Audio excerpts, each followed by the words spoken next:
I've talked about how stocks make you money, but let's talk about the flip side. How will a stock lose you money?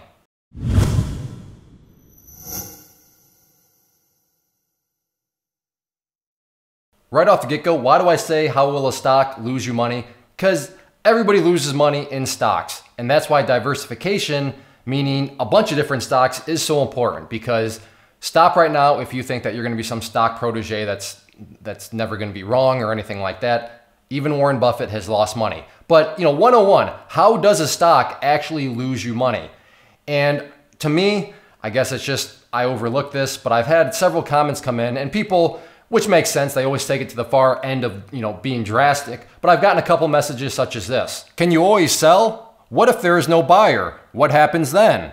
But what if you do not have any people to buy your share? Like I said, people always go in drastic. What if there's absolutely zero people to buy a share after you've gotten it? So I will look at that in a minute, but let's just kind of break down what's going on here. So that is you. And you have bought a stock for $25. So you have put $25 into the market, meaning $25 is at risk. Well, exactly how is it at risk? How are you going to lose money after buying a share for $25? If you get this, that's fine. You can stop the video. There's a reason why this is a trading 101. I get it, it's basic, but some people, when you're brand new, it's a valid question. But how are you gonna actually lose money on it? Well, remember, you have put $25 into a market, and I'm not gonna go all economics on you, but just understand that a market is made up of a bunch of people, buyers and sellers. So over here is, the remainder of the market. You have people all over the place, and they are just part of the market.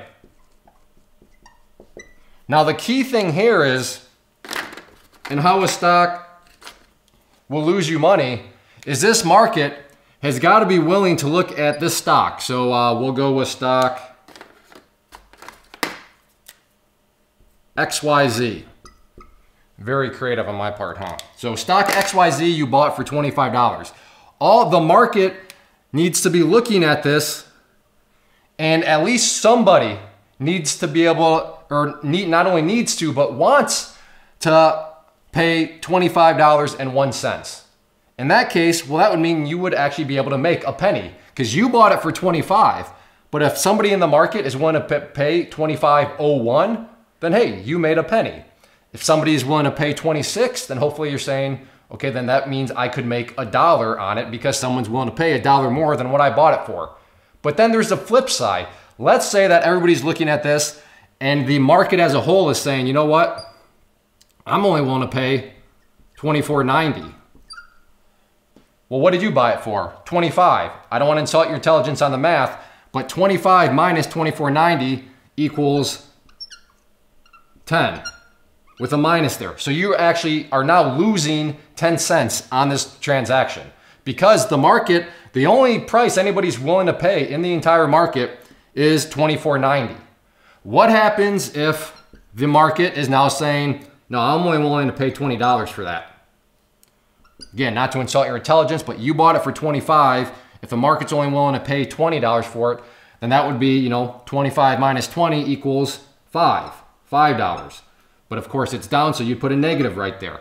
That means you are now losing $5. You put $25 into the market, but the market is telling you, that wasn't the best choice because now it's only worth 20. Who says it's worth 20? Well, the market. If people are only willing to pay $20 for it, by definition, that's what it's worth, right? Worth is only what somebody's willing to pay. And if the market's only willing to pay 20, well, then now you're losing $5. So let's take it to the drastic end. What happens if nobody out here, nobody wants to even touch it at all?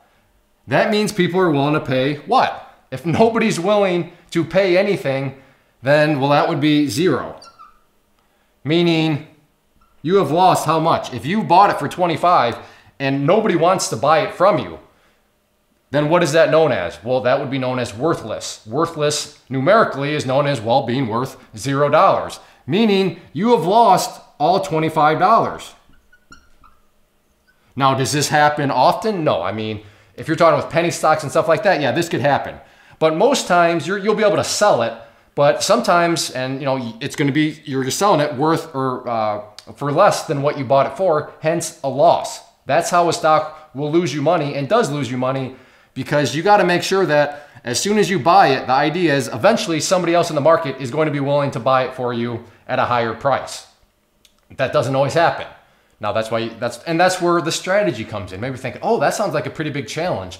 I need to buy something that somebody else later on is gonna be willing to pay me more for. That sounds fun. Well, yeah, that's why the stock market is it's the game of games, because that is the game. But the kicker is this game involves real money, your money. So that's why you can't just go out there and just start randomly doing stuff, because if you're stupid, and I was stupid, a lot of people are stupid when they first get started in trading in the stock market, then they're buying stuff and then they find out, uh-oh, nobody else is willing to buy it for what I want to ideally sell it for. So that is how a stock loses you money. It's just based off of what is the market willing to pay you for it. And if they're willing to pay you for it worth a price less than what you bought it for, well, then that's where you got to start to do the math and figure out how much are you actually losing, with, again, the drastic case being if there are no buyers, then that means that it is worthless. If you go to somebody and say, I'm trying to sell my car, but it's worthless, you would understand them saying, well, that means that your car must be a really piece of garbage because there's not anybody out there that's willing to even give you $1 for it. Yeah, that is worthless. So that is what's going on there. But again, I'm not trying to scare you away from the stock market.